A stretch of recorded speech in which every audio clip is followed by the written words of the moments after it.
Allez, bonjour, bienvenue. Nouveau numéro de Ça vaut le coup sur Boursorama. Et aujourd'hui, on vous parle de ces valeurs cotées sur le SBF 120 qui ont, ma foi, une petite longueur d'avance en matière de durabilité de leur business model. Bonjour Isabelle Lambert. Bonjour. Merci d'être là avec nous, directrice responsabilité sociale des entreprises du groupe SPI. Alors chez SPI, vous êtes convaincu, vous avez chevillé au corps qu'intégrer des facteurs ESG, c'est c'est un facteur de croissance. Et on a envie de dire pourquoi. Et en quoi, surtout concrètement, en quoi c'est un facteur de croissance ? Alors l'ESG chez nous, c'est le cœur de métier, c'est le cœur de nos expertises. Simplement, depuis peu de temps, le changement climatique est reconnu par tous. Les politiques publiques s'attellent à le résoudre, donc c'est très porteur. La lutte contre le changement climatique, effectivement, porte nos activités de plus en plus. Ouais. Et SPI est une solution. Oui. Il y a des boîtes qui sont un peu le problème et qui cherchent à mieux se comporter, être plus vertueuses. Oui. Vous êtes de l'autre côté, du côté de la solution. Exactement. Ouais. Et 35%, enfin je crois que c'est ça le chiffre, je parle sous votre contrôle, de votre chiffre d'affaires, de votre business, est green et vert parce que vous aidez les entreprises à réduire la facture, enfin leur consommation énergétique. À quelle hauteur d'ailleurs ça réduit de 10, 20, 30%, je n'ai pas le chiffre en tête. Et comment concrètement au quotidien vous faites ? Oui. Alors pour revenir sur les métiers de SPI, c'est du génie climatique, ce sont des électriciens, ce sont des spécialistes de l'électricité et des réseaux de télécommunications, déjà pour brosser la grande variété d'activités de SPI.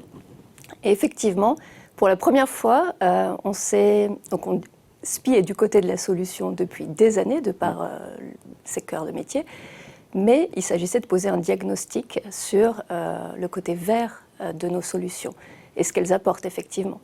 Donc on s'est emparé d'un référentiel émergent et qui va bientôt devenir obligatoire, qui s'appelle la taxonomie européenne des activités durables. Ouais, ce qui veut dire quoi ? C'est quoi ça ? Oui, c'est effectivement... La taxonomie européenne des activités durables. C'est un beau jargon. Ouais. Donc c'est un référentiel qui va définir au moyen de critères de performance binaire, donc soit on atteint le critère, soit on ne l'atteint pas, un chiffre d'affaires vert par rapport à un chiffre d'affaires non vert. Et c'est fait au regard de 6 objectifs de l'Union européenne, qui sont l'atténuation du changement climatique, l'adaptation au changement climatique, la préservation des ressources hydriques, la lutte pour la préservation de la biodiversité, la prévention de la pollution, pardon. J'en ai 5 là ou 6 ? Non, je crois qu'il y en a 5, mais c'est pas grave, mais déjà on a un gros morceau. Bref, il n'y en a que 2 qui ont été décrits jusqu'à maintenant, changement climatique, atténuation et adaptation. Ça tombe bien, c'est parfaitement les métiers de SPI. Ouais. Et donc 35%, je reviens là-dessus, expliquez-nous, 35% du chiffre d'affaires de SPI donc, est vert. C'est-à-dire que, concrètement, a atteint les critères de performance au regard de ce référentiel. Je vous donne un exemple. Oui. Donc on est dans les systèmes techniques au bâtiment, dans l'efficacité énergétique des bâtiments, que ce soit dans la construction de nouveaux bâtiments, l'électricité, le génie climatique, le siège social d'Orange à Issy-les-Moulineaux qui est en train d'être construit par exemple. Et on est aussi dans la rénovation énergétique des bâtiments. Quand vous êtes dans la rénovation énergétique des bâtiments, il faut que vous ayez atteint au moins 30% d'économie d'énergie par rapport à l'existant. Si vos travaux et l'ensemble des partenaires qui contribuent à ces travaux n'atteignent que 27%, vous avez 0 € de chiffre d'affaires vert. D'accord. Qui a véritablement des critères d'exigence élevés. Vous sentez, au travers de vos clients, une forte appétence pour le coup, dans cette idée d'augmenter l'efficacité énergétique plus que jamais. Oui. La pandémie, la crise sanitaire accélère un mouvement qui est déjà présent ? La crise sanitaire et les plans de relance qui ont été définis au niveau de l'Union européenne ou de différents pays. Qui ne sont pas encore mis en œuvre.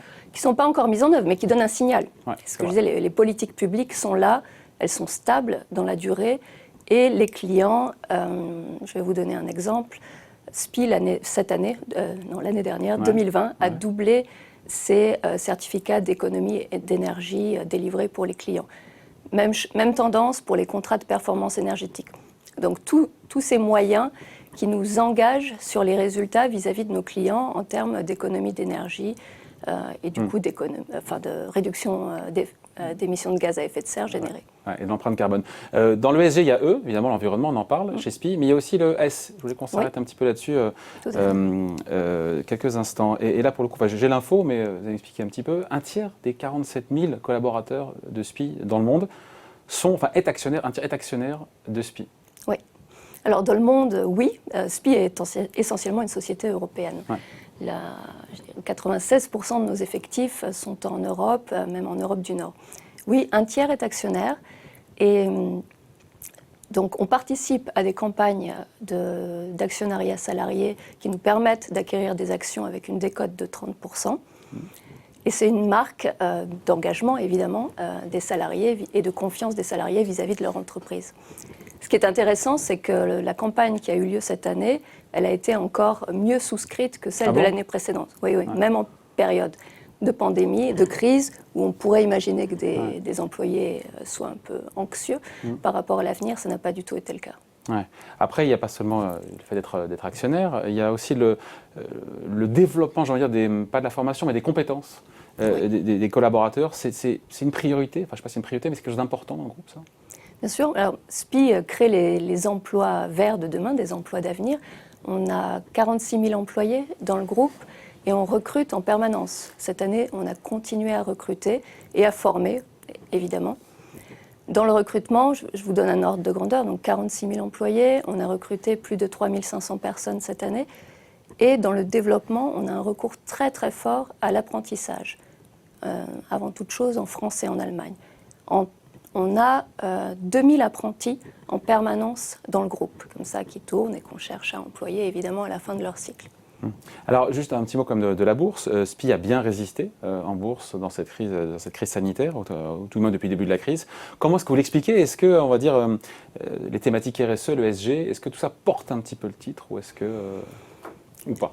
Le fait d'être vu comme un acteur de la transition énergétique, ça bénéficie à l'entreprise de manière générale.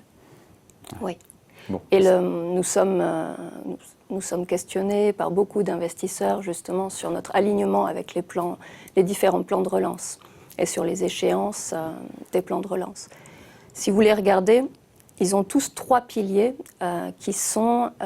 pour lesquels SPI a des solutions, que ce soit le pilier de la mobilité bas carbone, que ce soit celui de l'efficacité énergétique dans les bâtiments, tout ce qui est rénovation énergétique des bâtiments, et évidemment le changement du mix énergétique, donc la décarbonation de notre fourniture d'énergie. Donc tous ces plans de relance vous sont bénéfiques et ça c'est vu par les investisseurs. Oui. Merci en tout cas, merci beaucoup Isabelle Lambert, donc directrice responsabilité sociale des entreprises du groupe SPI. Merci à vous. Merci. Et maintenant on se demande, on s'interroge, on se pose la question, faut-il ou pas en avoir en portefeuille du SPI? Bonjour Beryl. Bonjour. Beryl Bouvier d'Inota, directrice adjointe Action Européenne chez OFI.